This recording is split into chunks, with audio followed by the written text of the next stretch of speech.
Assalamualaikum warahmatullahi wabarakatuh. Waalaikumsalam. Apa kabar pemirsa semua? Semoga sehat selalu ya. Alhamdulillah nih, Bengkel Hati sekarang udah ada podcastnya. Yang mana di dalam podcast ini kita bakal banyak pertanyaan-pertanyaan yang akan kita ajukan kepada guru kita, yaitu Ustadz Ahmad Al-Farisi. Assalamualaikum Ustadz. Waalaikumsalam warahmatullahi wabarakatuh. Sehat alhamdulillah. Ente gimana kabar? Sehat? Alhamdulillah juga sehat. Ustadz. Alhamdulillah. Ustadz, untuk tema kita pada kali ini, kita ini ingin membahas tentang pergaulan anak-anak muda, terutama di anak muda yang nongkrong-nongkrong, Ustadz ya. Nongkrong di mana? WC apa di mana nongkrong nih? Nongkrong-nongkrong saat ya, entah itu di jalan dah. Iya iya. Tabrak mobil loh, tinggal jalan tabrak mobil. Karena kan yang kita tahu kan dengan pesatnya teknologi dan juga banyaknya pergaulan-pergaulan anak sekarang yang ke arah negatif ya Sat ya, walaupun banyak yang ke arah positif juga Sat ya. Yang sekarang sih yang lagi rame sih pada nongkrong Sat. Ada yang nongkrong di pinggir jalan Sat. Terus juga banyak yang mabarnya itu Mabar apa tuh? Majelis bareng. iya. Pokoknya mabar main bareng ya, kayak games-games gitu Sat ya. Banyak sih yang aneh tuh ada di pinggir-pinggir jalan tuh Sat, di daerah gang-gang di depan rumah tuh. Malah ada yang di tengah jalan Sat. Tabrak mobil loh. Itu bagaimana sih Sat ya cara kita itu untuk mengajak anak-anak muda dengan banyaknya aktivitas mereka seperti main game itu cara unik dan juga cara asik yang bisa bikin mereka mau ngaji itu bagaimana sih Sat menurut antum? Ya, bismillahirrahmanirrahim. Jadi yang pertama nomor satu, kalau kita mau ngajak orang ngaji, pertama kita harus cinta dulu sama mereka. Karena kebanyakan orang sekarang ngajak ngaji sekedar ngajak, cuman nggak pakai hati, gitu. Karena contoh gini lah misalnya, aneh analogikan orang yang aneh ajak ngaji adalah anak aneh. Ya. Otomatis kan aneh ngajaknya dengan cinta. Sebab orang kalau diajak nggak pakai cinta, dia nggak bakal mau tergerak hatinya. Dan orang yang kalau sudah cinta, insya Allah pasti akan banyak berbuat baik sama orang yang diajak gitu. Ya contoh misalnya saya cinta nih sama orang-orang yang nongkrong misalnya gitu. Karena cinta saya sama mereka, saya nggak pengen mereka masuk neraka. Maka saya ajakin mereka buat ngaji dengan cara yang terbaik menurut saya. Saya ajak makan, gitu. Saya traktir. Ketika mereka diajak makan, ditraktir, seneng nggak?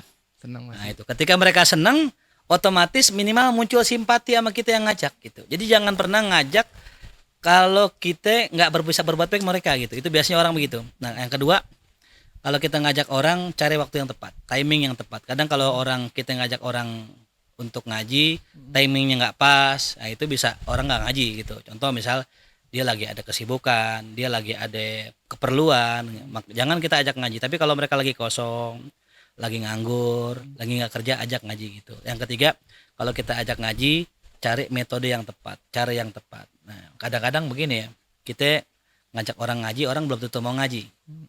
Biasanya kalau saya tuh kalau ngajak orang ngaji, cari orang sukanya apa ya. Dia suka main bola, ikut main bola. Ya, habis main bola, temenin main bola, bayarin bolanya. Bayarin bolanya, bayarin lapangannya, bayarin bolanya. Enggak dijual ya. Bayarin lapangannya tuh. Orang seneng enggak? Seneng. Habis bayarin lapangannya main, beliin minum, beliin makanan tuh. Begitu aja dulu tuh. Besok main lagi minggu depan, main lagi. Ya. Traktir lagi. Lama-lama orang kan simpati sama kita. Kalau orang sudah senang sama kita, udah cinta sama kita, apa yang kita katakan insya Allah akan masuk ke dia. Gitu. Makanya dalam kitab Idahul Asor itu disebutkan, kalau kita sudah cinta sama orang, ya insya Allah orang akan berbalas cinta kepada kita. Ya karena cinta kita dengan cinta orang lain berbanding lurus. Makanya kalau kita pengen ajak orang untuk apapun, cintai dulu mereka. Kalau kita sudah cinta, apa yang kita katakan insya Allah akan masuk. Karena cinta berbalas cinta. Gitu. Jangan pernah kita ngajakin orang dakwah, ngajakin orang ngaji, cuman di hati kita, di hati kita benci sama mereka. Nggak mungkin. Memang kita harus benci dengan orang yang maksiat, betul. Tapi tidak ketika mereka dalam kondisi nggak maksiat. Jadi ketika mereka dalam kondisi nggak maksiat, udah jangan dibenci. Contohnya nih, orang mabok, malamnya mabok, paginya dia misalnya sholat subuh gitu misalnya. Atau enggak paginya kita ketemu nih, jangan benci, mereka lagi nggak maksiat. Nah di saat itulah kita ajak dia dengan kebaikan. Misal contoh, ayo kita makan yuk gitu, ayo kita jajan gitu, apalah gitu ya, kita ajak senang-senang. Nah ketika udah mulai senang, ketika udah mulai dekat hati kita dengan hati dia, baru kita ajak, insya Allah mau gitu. Jadi jangan ujuk-ujuk ngajak, jangan tahu-tahu ngajak ngaji, orang belum tentu mau ya. Jadi caranya tadi yang pertama kita ambil hatinya. Kalau dalam kata ulama, metode dakwah itu yang pertama ada taklif. Taklif itu adalah kita meraih hati orang. Setelah kita raih hati orang, orang udah mulai simpati sama kita. Yang kedua, ta'rif. Ya, kenalkan apa yang kita jalani. Oh, kita ngaji, kita ini. Tawarin dulu. Kalau nggak mau jangan dipaksa. Yang ketiga, taklif. Kalau sudah cinta, sudah ikut, baru ente kasih beban. Baru suruh sholat sunnah. Baru suruh ini itu. Dulu saya pernah punya teman di kampus. Kita bikin pengajian kurang lebih 15 orang. Datanglah orang nggak pakai jilbab. Kemudian ini orang duduk minta izin, Ustadz saya izin ya mau duduk ngaji, cuma saya nggak pakai jilbab. Saya bilang, oh nggak apa-apa, duduk aja sini. Ya, duduk tuh dia nggak pakai jilbab gitu. Subhanallah, minggu depan pakai penutup. Minggu depannya lagi udah mulai rapat. Lama-lama jadi hijaber sekarang, alhamdulillah. Udah nikah, udah punya anak. Jadi kalau kita mau ngajak orang, nomor satu, ya cintai dulu mereka. Gitu. Kalau kita sudah cinta pasti senyum akan keluar kepada mereka. Kalau kita sudah cinta dia, ntar dia cinta sama kita, apa yang kita sampaikan kepada mereka insya Allah masuk gitu. Ya jadi itu kalau cara saya yang ngajak-ngajak anak muda, jadi jangan melulu disuruh ngaji. Jangan. Ikut Ikut dulu apa yang mereka, contoh misalnya kita ada orang main pingpong. Dulu saya main pingpong tuh ya, main pingpong gitu. Ketika kita ngajak enak. Karena udah sejiwa nih, sama-sama suka nyemes kan gitu. Dia nyemes, ada nyemes kan gitu. Suka sama-sama hobi lah gitu. Nah, baru kita bisa ngajak ngaji. Ya, jadi kita kalau bisa turun. Jangan pakai pakaian begini ngajakin orang minum gitu, belum tentu mau gitu. Bukan berarti kita minum, bukan. Jadi di saat mereka lagi enggak maksiat, ajak. Karena enggak mungkin orang lagi mabuk kita ajak ngaji. Iya, gitu. Itu cara satu yang pertama itu. Yang kedua, kasih hadiah. Ada dalam sebuah kisah ada seseorang syekh ya. Itu suatu hari ini syekh ini keluar dari masjid. Tiba-tiba datang seorang laki-laki dalam kondisi mabuk. Ya, minta duit sama itu syekh. Kata ini laki-laki, "Ya syekh, ya, hatli fulus, bagi aneh duit." Wah, ini syekh pulang ngajar ya dah, dikasih uang tuh. Kata muridnya, "Ya syekh, kenapa antum kasih dia duit? Dia mau mabuk itu pasti." "Enggak apa-apa, biarin, aneh mau ngerjain sunnah." Nah, ini. Setelah pulang itu orang yang mabok tadi beli dengan duit itu syekh, duit halalnya masya Allah, diminumlah tuh khamr, duit dari itu syekh, muntah, minum muntah sampai nggak minum lagi, tobat. Itu berkahnya. Akhirnya tuh orang yang mabok tadi nyari tuh syekh, mana syekh gitu, nyari. Ketemulah, "Syekh maafin saya udah minta duit antum, saya udah suladap sama antum, sekarang saya mau jadi murid antum." Tuh subhanallah. Ya, jadi kalau orang-orang mabuk begitu, orang-orang maksiat gitu, boleh ente kasih makanan. Bahkan kalau bisa nih ente kasih air minum. Air minumnya ente bacain Fatihah. Kalau kurang ente bacain Yasin. Kalau kurang ente bacain tahlil tuh, bacain semua Al-Fatihah. Habis itu ente kasih tuh orang lagi pada mabuk nih, gue beliin minuman. Diminum sama dia. Masuk gak? Masuk ke mulutnya gak? Ke perutnya masuk gak? Masuk. Insya Allah tuh yang di perutnya beristighfar, buat orang yang minum tadi tobat insya Allah tuh ya. Jadi caranya banyak. Jadi jangan diomel orang-orang begitu. Karena kita ya kalau memang kita nggak punya kekuatan untuk menumpas kemungkaran ya, maka tumpaslah dengan kebaikan. Iya. Kalau nggak punya kekuatan untuk menumpas kemungkaran, tumpaslah dengan kebaikan gitu. Kalau orang setiap hari mabok minum, kenapa dia bisa minum? Karena kosong nggak ada kerjaannya. Maka sibukkanlah dia dengan sesuatu yang baik. Contoh misalnya ada orang mabok nih. Kita jalan-jalan yuk seharian. Kemana? Udah ikut aja, tenang, makan gue bayarin. Ajak ke puncak. Ya, di puncak sama kita. Ya, kita ajak ngobrol. Maksiat gak dia? Enggak, karena kita sibukkan dengan hal-hal yang baik gitu. Ajak ziarah, jalan-jalan kemana gitu. Yang jelas itu ya, taklif, ta'rif, dan taklif. Jadi raih dulu hatinya, kenalkan dia, dan baru kita kasih beban kewajiban dan sebagainya. Ya Allah alam, itulah kurang lebih ya. Tapi kan dalam kita kan itu berdakwah ya Ustaz ya. Yeah. Oh, dalam hal itu kan kita berdakwah, tapi kan pada dasarnya itu kan kita ketika kita bertemu dengan dia ataupun kita permulaan masuk ke dalam lingkungannya dia nih, pasti kan kita kan ada yang canggung bagaimana? Canggung, ada juga kita dikatain nih, wah lu soalim banget lu, jangan bener lu. Iya. Iya. Makanya- Ini mungkin waktunya gue buat maksud nih, ntar juga gue bisa kok berubah jadi baik. Nah Iya. itu cara kita menyikapinya supaya sabar dalam dari cacian mereka tuh gimana? Makanya gini kan, ini kalau mau masuk tongkrongan ya, jangan pakai pakaian begini. Harus sesuaiin mereka. Mereka main bola, ya kita pakai baju bola, jangan pakai baju koko main bola. Lagi pakai baju gamis. Iya. Ya enak kipernya nggak gol-gol. Gol-gol. Ya, jadi kalau kita ngajak orang dia main bola, pemain bola, ya kita harus berpakaian kayak mereka, tapi dengan syarat nutup aurat ya gitu. Ya, jadi nggak bisa orang ujuk-ujuk toto masuk, ayo ngaji nggak bisa. Ente kudu masuk dulu pelan-pelan gitu. Ya. Nah, cuman ada itu kan yang pertama begitu nih gitu. Yang kedua kita bisa pakai cara yang kedua, ya. Kalau kita nggak bisa masuk, ajak orang. Ya, ajak orang nih, contoh misal gini. Aneh kan ngajar nih. Ya, agak canggung mungkin orang ketemu aneh, ustad gitu. Coba aneh suruh aja orang yang kenal sama dia. Aneh punya murid nih, lo ajakin dia gitu. Dia lebih enak. Ustadz mau ketemu ente gitu. Ya. Jadi kalau kita nggak bisa masuk sendiri, minta wasilah. Gitu. Saya nih misalnya saya mau ngajak anak tongkrongan, saya harus kenal orang di situ dulu. Minimal saya ngobrol sama dia nih, ngobrol ntar dikenalin dan ini aneh punya sohib ngajar gitu. Gitu. Pelan-pelan gitu, pelan-pelan. Yang pasti pokoknya satu nggak ada paksaan. Yang kedua, ya jadi jangan sok akrab gitu, jangan sok kenal gitu. Iya, pelan-pelan dulu gitu. Makanya tadi harus ada wasilah. Ya sama, aneh kenal ente kan juga sama ya kan. Iya. Ada wasilahnya dulu. Nggak mungkin ujuk-ujuk ente siapa namanya? Ikut ngaji, nggak mungkin begitu kan, pasti dengan wasilah. Iya gitu. Ya makanya itu penting lah kita cari wasilah ya, temen yang bisa ngajak orang ngaji gitu. Jadi nggak langsung sok kenal. Intinya jangan maksa, jangan sok akrab gitu. Orang juga ilfil itu, orang ngapain sih nih gitu. Apaan sih ini dia? Kayak nanang nih gitu. Her ya. Ada juga Sat ya.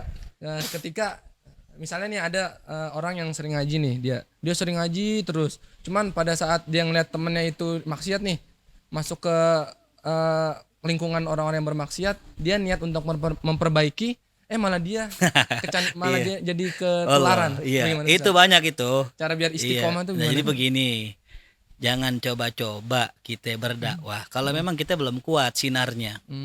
Ya.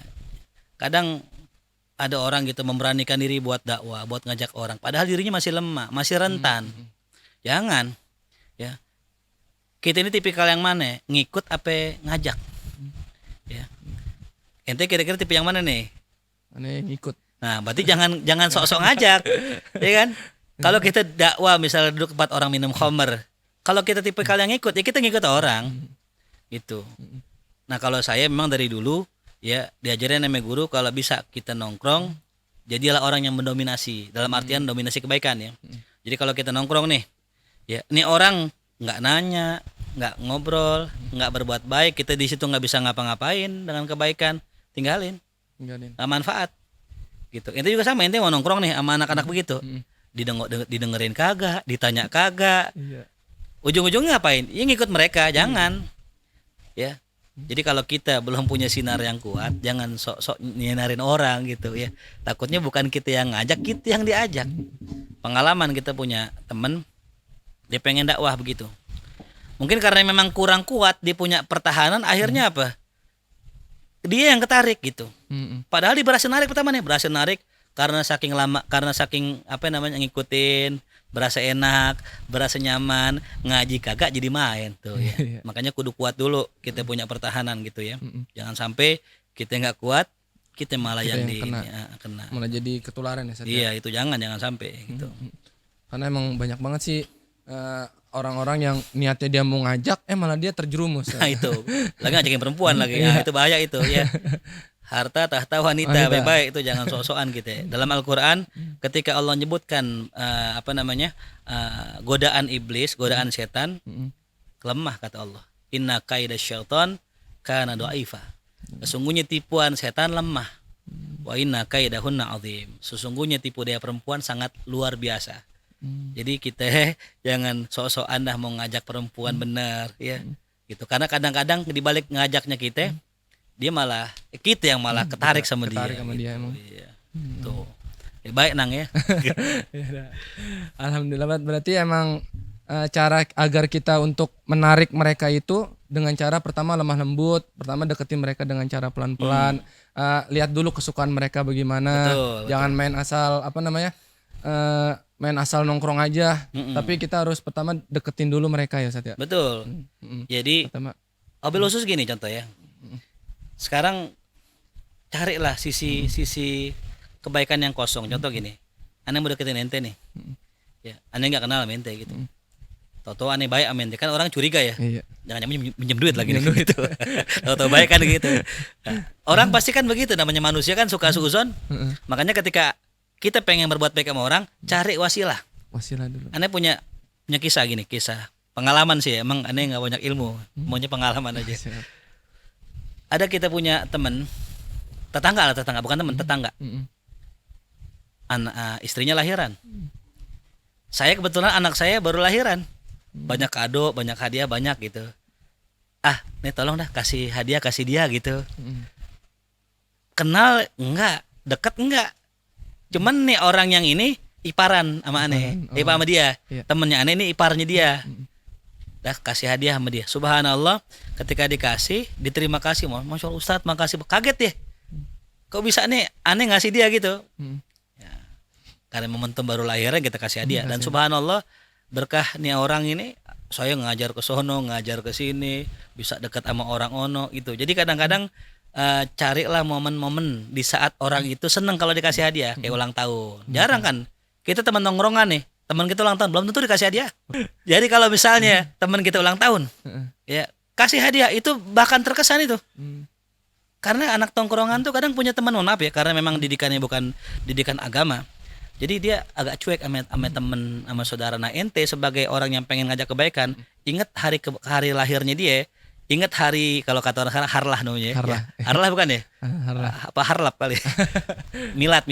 Insya Allah ketika ente ingat daripada hari lahir dia, ente kasih hadiah, itu berkesan di hati dia. Tuh, mulai timbul cinta, ente ajak ngaji, ente ajak ke majelis, insya Allah mau tuh. Gitu ya, cuman ya itu cara aja ya, tapi tetap Allah yang memberikan hidayah. Innallaha yahdi may yasha. Allah ngasih hidayah kepada orang yang Allah kehendaki gitu. Nah, jadi itu yang kedua, kita cukup tunjukkan yang baik. Ya, kadang kita ngomong baik, ngajak orang baik, tapi kerjaan kita nggak baik. Ini yang kadang-kadang kata orang gini, sok suci lo gitu. Nggak ngaca lu. Nah, itu makanya kembali lagi, ibda binafsik. Mulai dari diri kita dulu, intinya di sini. Kalau kita mau ngajak orang baik, tunjukin dulu kita ini baik. Tapi ingat ya, karena Allah. Karena Allah. Bukan nunjukin nih gue nih orang baik nih. Iya. Tuh, Facebook gue orang baik, soleh, status gue Quran mulu sama hadis. Jangan niat riya ya. Jadi kalau kita pengen ngajak orang, ibda binafsik, mulai dari diri kita dulu gitu. Ente mau ngajak orang duha, ente duluan duha. Iya. Mau ngajak orang sedekah, ente duluan sedekah. Cuman jangan riya ya. Ntar kalau riak takutnya orang bukan seneng, bukan orang ikut, malah orang gede sama kita. Dia nanang mah dia pamer tuh amal 50.000 di Mahya gitu ya. Mereka kasih lihat lagi 50.000-nya pamer aja, jadi jelek. Tapi kalau kita memang sembunyi-sembunyi, amalkan dulu, insya Allah apa yang kita omongin masuk ke hati mereka, mereka bisa ikut kita insya Allah gitu. Tuh nah, ya paham? Alhamdulillah ya. Tapi kalau kita misalnya ngasih ngasih hadiah gitu ke yang beda agama tuh bagaimana Satya? Laki perempuan nih? Ya, laki dah. Ya, Kalau perempuan laki nanti laki dah Satya. Ya. Karena kan dalam tongkrongan itu kan kita nggak mesti ada Islam non Islam ataupun Ya. yang Betul, lainnya kan pasti betul, kan betul. beda Paham. agama ada tuh. Jadi kalau kita ngasih hadiah, namanya ngasih hadiah mah siapa aja. siapa aja? Kita mau orang kafir, cuman nggak boleh satu nyolatin meninggal, ame doain minta ampun, dan nggak boleh tuh dua itu. Oh, Sisanya boleh. boleh. Ngasih makanan boleh, ngasih hadiah boleh, ngejengukin sakit boleh. Dia meninggal kita ke rumahnya boleh. Yang nggak boleh nyolatin dia sama mintain ampun sama Allah. Itu yang nggak dibolehin. Nah ini yang jarang kita kerjain, padahal kita punya kesempatan banyak buat ngajak mereka. Contoh nih, kita punya tetangga di sini Nasrani. Kalau Natal kita kasih hadiah, boleh nggak? Boleh. Boleh. Yang nggak boleh kan ngucapin selamat Natal. Iya. Kalau hadiah boleh nggak? Boleh. Boleh aja. Nggak usah tulisin selamat Natal, nggak usah. Orang udah tahu. Ya, kita bukan dalam rangka merayakan Natal, bukan. Bukan. Gitu. Tapi kita berharap mudah-mudahan dengan makanan ini mereka minimal banget lah tidak mengecap Islam itu radikul dan sebagainya gitu ya. Banyak. Tuh, bahwasanya Islam tuh rahmatan lil alamin. Nah, makanya perlu kayak Idul Adha. Nah. Tuh, ente kan dapatnya di rumah nih. Mm-mm. Nah, ente masakin gulai, rendang, ente kasih ke rumah dia. Nah, itu bagus gitu. Ya. Jadi boleh-boleh aja, bagus malah. Cuman tadi ya, gitu. Ada beberapa hal yang nggak boleh. Selamat Natal, mintain ampun sampai nyolatin mereka. Nyolatin. Itu nggak boleh gitu ya. Emang orang rasa disolatin ya? Nggak ada. Palingan emang kita itu kan sebagai teman kan paling ada rasa pengen ngucapin, cuman emang kita nggak boleh, jadi kita cuma ngasih hadiah aja boleh ya Ustaz ya? Boleh aja, boleh aja. Hadiah Nggak masalah. tanpa mengucapkan selamat dan yang lainnya ya. Oke. Nah, jadi untuk cara kita mengajak mereka itu dengan cara lemah lembut, terutama ya kan, lemah lembut dengan masuk ke dalam hati mereka, ya kasih hadiah kayak dengan ikuti kesukaan mereka dan banyak lagi. Dan alhamdulillah dah banyak banget ilmu yang disampaikan oleh guru kita Ustadz Ahmad. Terima kasih banyak. Nah, untuk terakhir mungkin dari guru juga ingin ngasih kata-kata yang indah untuk kita semua Masya juga. Allah, ente yang indah ya, Masya Allah. Untuk sekalian Iya, closing. mungkin ada sebuah perkataan yang saya kutip barusan, ya, yaitu bila kaki sudah lelah jangan paksa untuk melangkah. Bila hati sering gundah maka jangan lepas dari yang maha indah. Assalamualaikum warahmatullahi wabarakatuh. Oke, Masya Allah, begitu indah banget dan kata-kata yang diberikan ya. Semoga apa yang kita dapat dari podcast ini bermanfaat dan juga untuk pemirsa semua dan juga teman-teman semua bisa terus mengikuti daripada podcast ini selanjutnya. Jangan lupa di komen, like dan juga subscribe. Wassalamualaikum warahmatullahi wabarakatuh. Waalaikumsalam.